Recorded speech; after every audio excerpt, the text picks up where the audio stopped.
the area.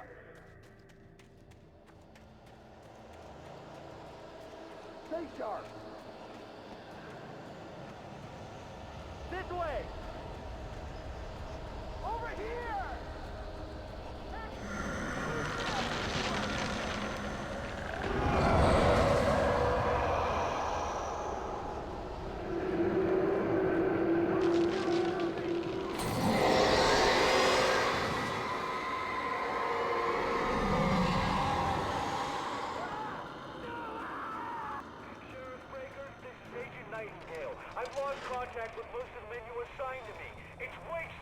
This horror was everywhere I went, circling me. The cops didn't stand a chance. They were after a writer, not a monster.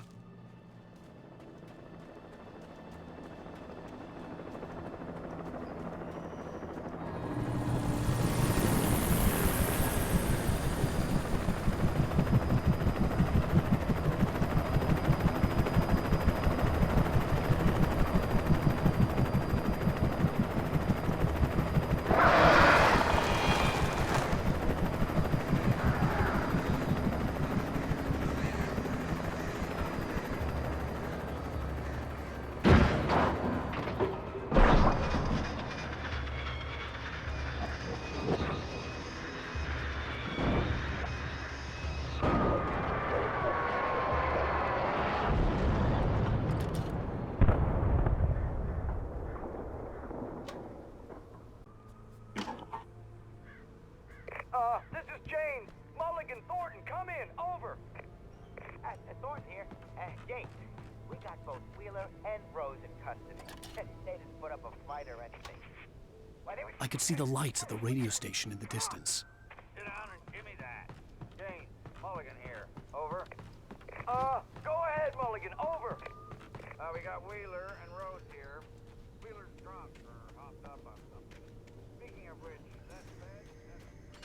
I imagined that the broadcast tower in the distance was part of the local radio station. Maine seemed like a decent guy. Perhaps he could give me directions to the coal mine.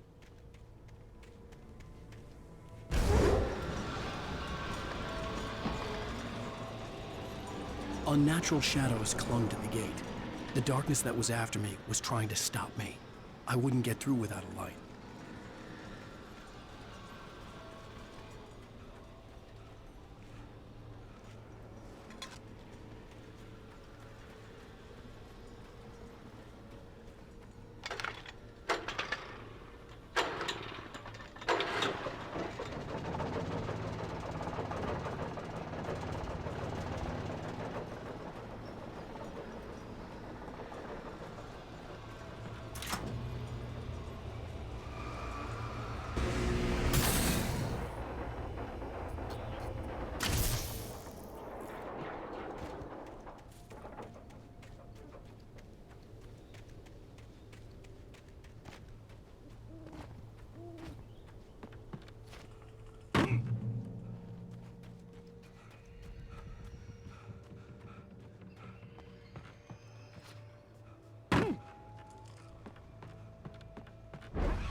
It took me a moment to recognize the flashbang grenades.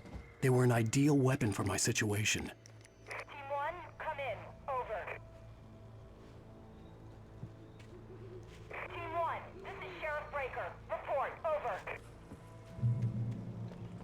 Team 2, come in. I need a report. Over. You have the right to remain silent.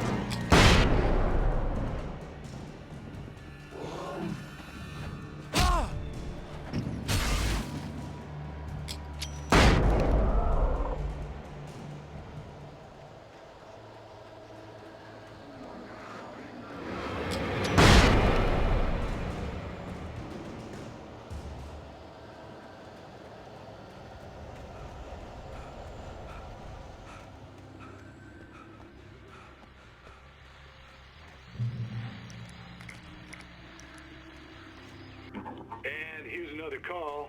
You're on KBF-FM with Pat Maine.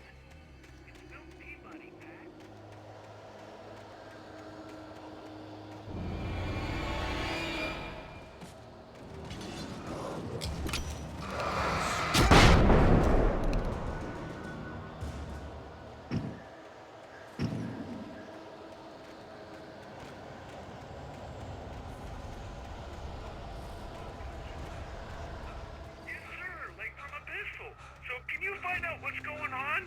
Because it's just next door and they're popping off guns there. They're still shooting?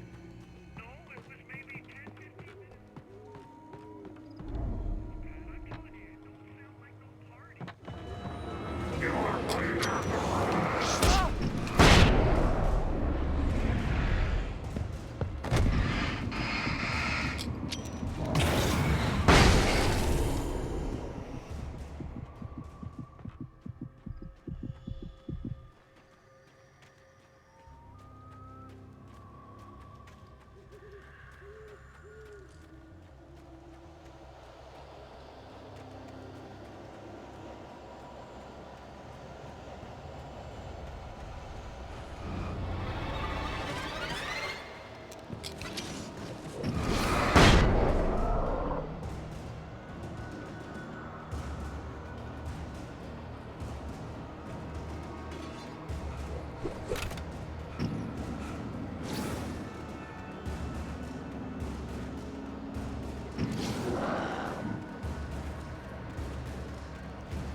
I hope Maine could lend me a car to get to the coal mine. Dad, it's Lorna Miles. Why, hello, Lorna. What do you have for us? Well, I just don't see why the cops bothered with the trailer park. What do you mean? It's a trailer park. Of course you're going to have trouble in a place like that. I mean, what do you expect? The sheriff should be helping us normal citizens instead of wasting resources on those people. Well, Let the trash sort themselves out. I'm sorry, but my granddaddy settled in Bright Falls in 1911. well, thank you very much for that compassionate viewpoint, Lorna.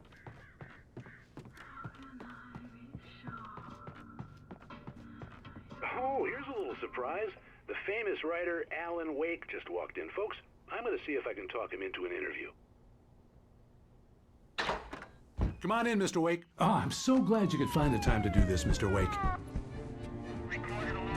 Nowhere to run now, Dan Brown. You back away from me. Don't hurt it. Whoa. Everyone calm down. Put the gun down. We're all friends here, right? Cool your jets, Nightingale. We got him. Judas Priest! What the hell's the matter with you? There's a civilian in there.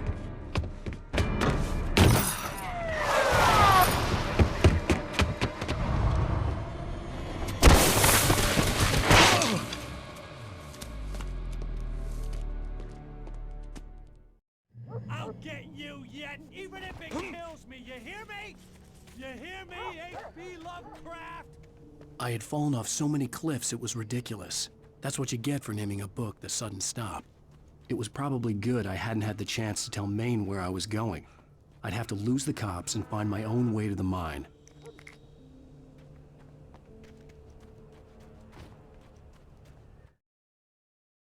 Mr. Randolph liked Rose. That little smile she had. How she was still sweet when life had tried so hard to make her bitter. It wasn't any of his business what she did in her trailer. But those strangers, the writer and his smart-ass sidekick, looked like trouble.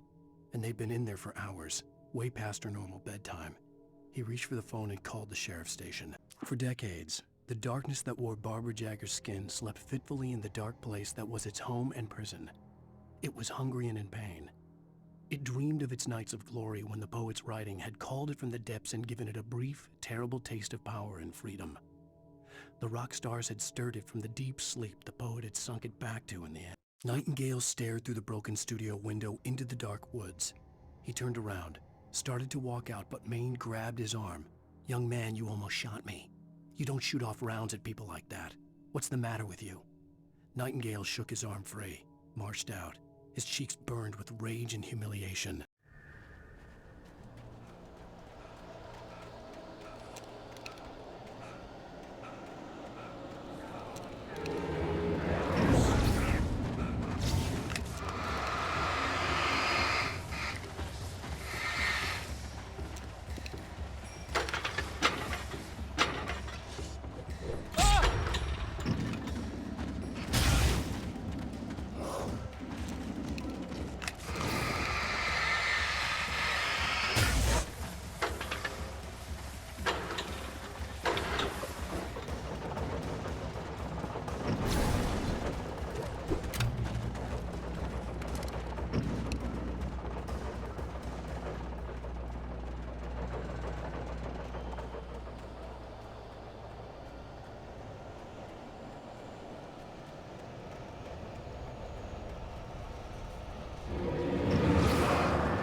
There was no sensible reason for the power company work lights to be here.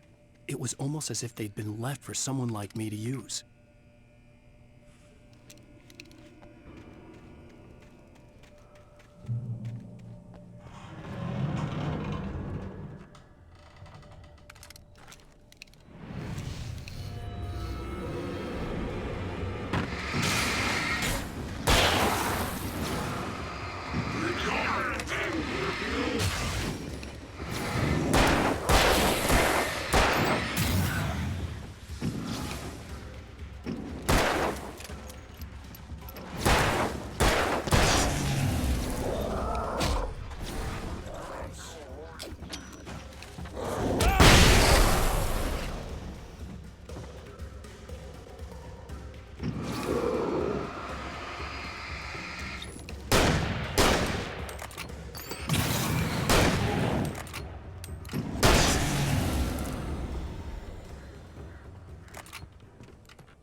Sarah trusted her gut, and her gut said Agent Nightingale was an asshole.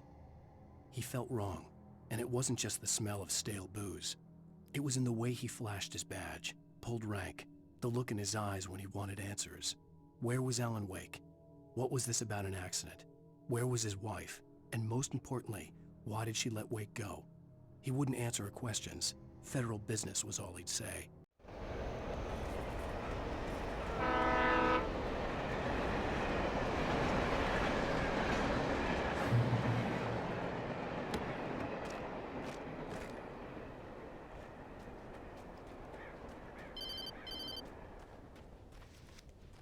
Hello? The most stubborn man I've ever met. Alice? Alice? Alan. I'm so afraid. Keeps me in the dark. Please help me. I look at you, Alan, and it's not you. Something else. Looking out from behind your eyes. Alice, I'm here. I'm so alone here. It's all gonna go to hell. You need to be careful. Cooperate. The connection had been terrible, but that wasn't the only thing that hadn't been right with the call. She sounded wrong somehow, but she had called me. The pipe wrenched itself loose from the bridge's steel framework. Wrapped in darkness, it floated in midair, twitching. For a moment, I didn't understand what I was looking at. The heavy object lurched at me with impossible force. I threw myself out of the way, but just barely. When I turned my flashlight on it, it shook in a dark rage before it flew at me again. I could see a railway bridge up ahead and a warehouse of some sort on the opposite shore. I hoped I could find a car from there.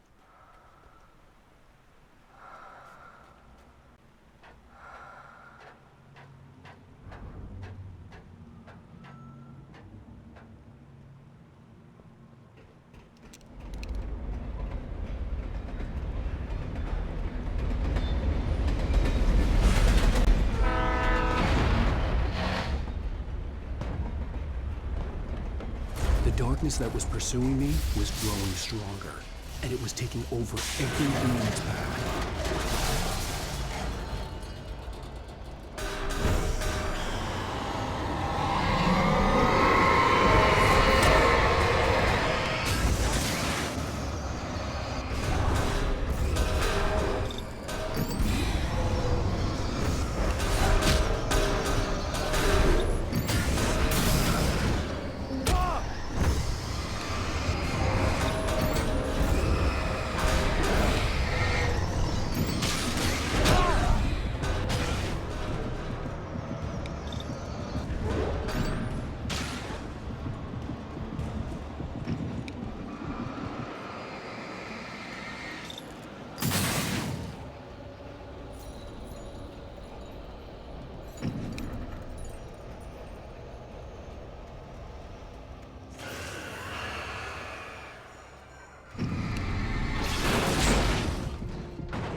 I slammed the door shut right in his smug face.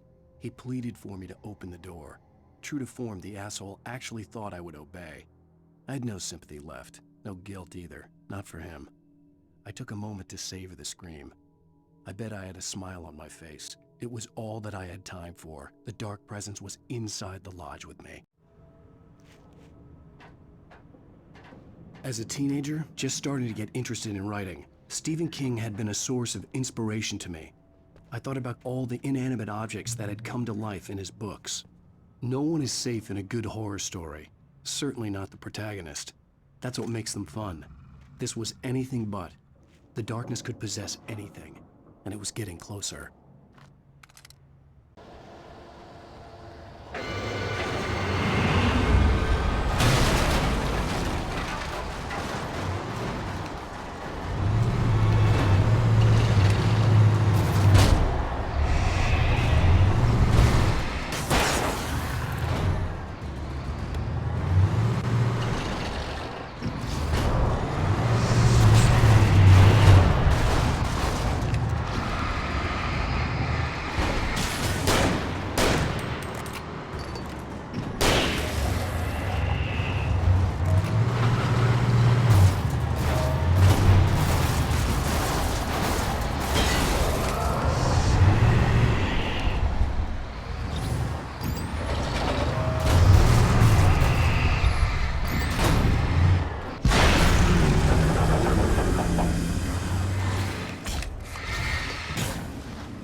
never been this glad to see the sunrise.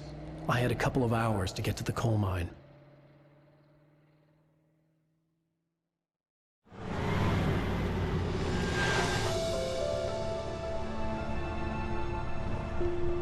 The coal mine wasn't far now.